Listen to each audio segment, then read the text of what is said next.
pescadores e depois o resto da família são vendedores do peixe. Por isso é normal que vocês, e muito bom, vocês têm a sorte de ter peixe sempre e peixe fresco, enquanto quem mora longe do mar tem essa dificuldade, está bem? Porque o peixe é um alimento muito saudável. Aqui falou de um tipo de peixe, falou dos peixes que têm ossos, que nós vulgarmente chamamos de espinhas. As espinhas do peixe são ossos. Mas existe um outro grupo de peixes que não tem ossos. Tem umas partes flexíveis, como nós temos também as nossas orelhas, tá bem? Que são flexíveis, ou aqui a ponta do nariz.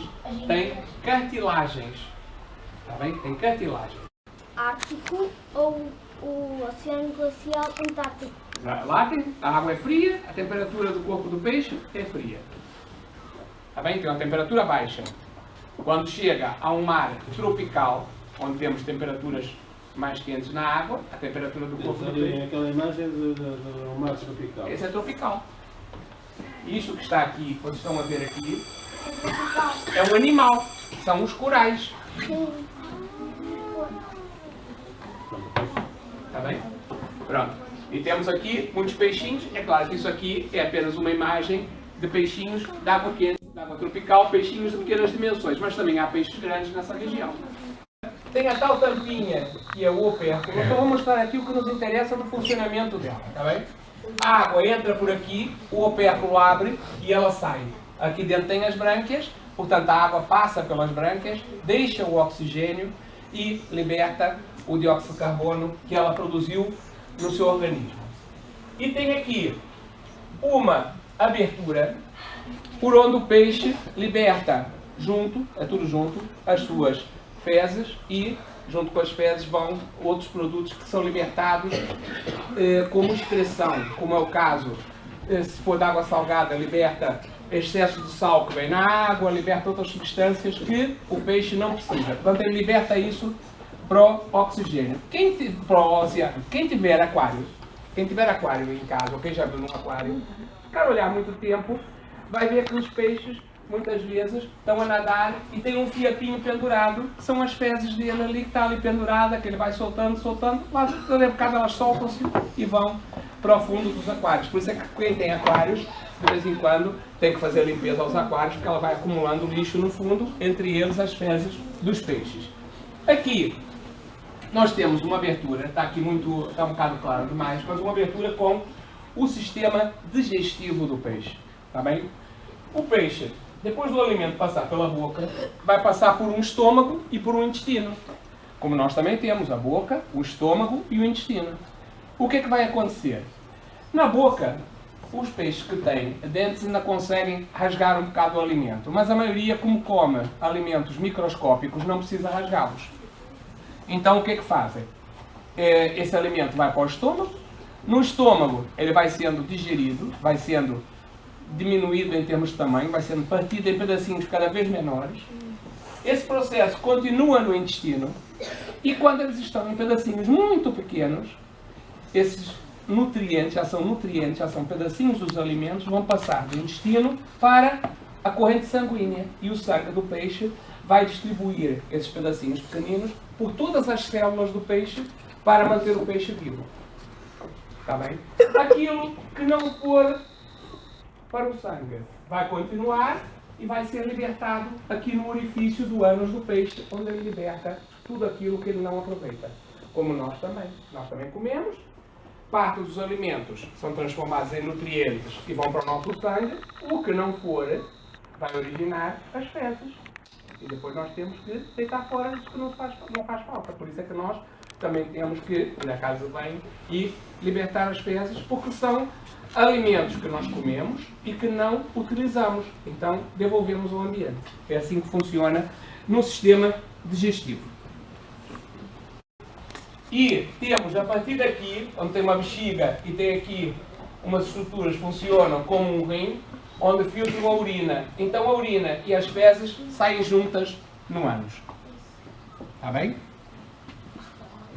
Temos aqui o sistema respiratório com as brânquias, daquelas que parece aqui que não está a falar nelas. Então elas estão aqui as brânquias. Temos o sistema circulatório, o sangue passa por aqui e dá a volta, está bem? Ao passar pelas brânquias, troca as gasosas. Depois temos a parte do sistema, já falamos respiratório, e o digestivo, que eu não expliquei o todo. Ele está aqui o rim do peixe, que eu tinha falado do sistema urinário do peixe, está bem? Está aqui o rim. Nós temos aqui o sistema digestivo, entra por aqui, vai circular por um conjunto de estruturas. Temos aqui o pâncreas, que eu não falei antes, que é uma estrutura que está ligada ao sistema digestivo. Eu já respondo a pergunta. Está ligado ao sistema digestivo porque produz substâncias que ajudam a digerir os alimentos. Produz por óvulos. É ovíparo. Só que tem que ter um macho e uma fêmea. Como vocês também têm em casa, quem tiver em casa galinhas, tem o galo e a galinha, tem um macho e uma fêmea, e sabem que os ovos são as células que são colocadas pela fêmea. E depois o macho tem que utilizar as suas células para que os ovos sejam galados. Aqui é a mesma coisa com os peixes. A fêmea vai colocar os seus ovos e o macho vai passar por cima de onde estão os ovos e vai libertar as suas células reprodutoras, os seus espermatozoides. Esses espermatozoides vão se juntar com os ovos e vão gerar novos peixinhos dentro daqueles ovos. Uma diferença grande entre os ovos da galinha e os ovos do peixe é que os ovos da galinha têm uma casca dura, rica em cálcio, porque são postas num ambiente terrestre. Os peixes, os seus ovos, não têm essa casca. Tem uma película à volta, uma membrana à volta que os protege, mas não é duro.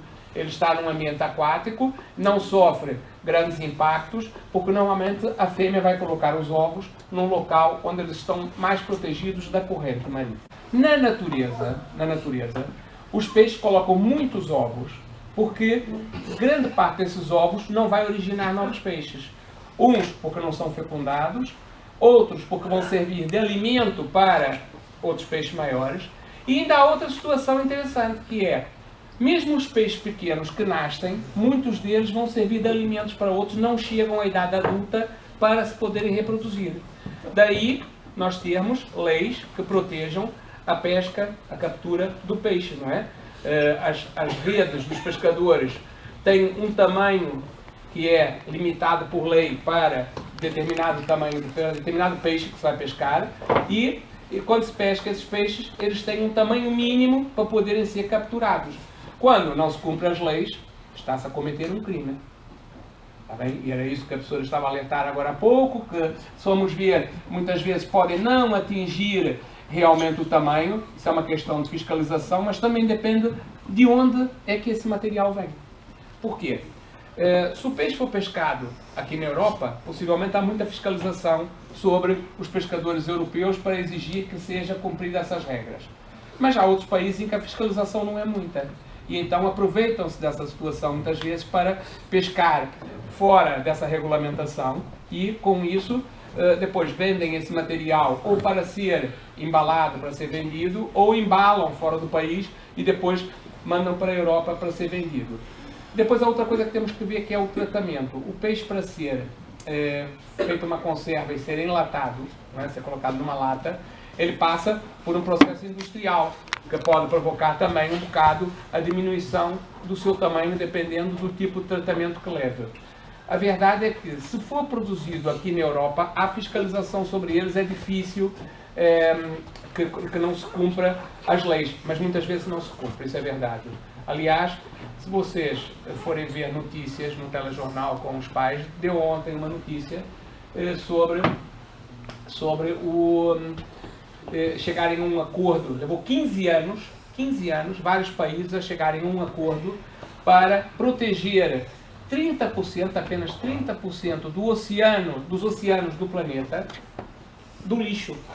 Porque não é só o problema da pesca, é o problema da quantidade de lixo que o ser humano está a depositar nos oceanos e que provoca a morte dos peixes, provoca a poluição, dá cabo de uma das fontes de alimento que nós temos, e isso pode também causar outros problemas depois a nível da sobrevivência da população humana.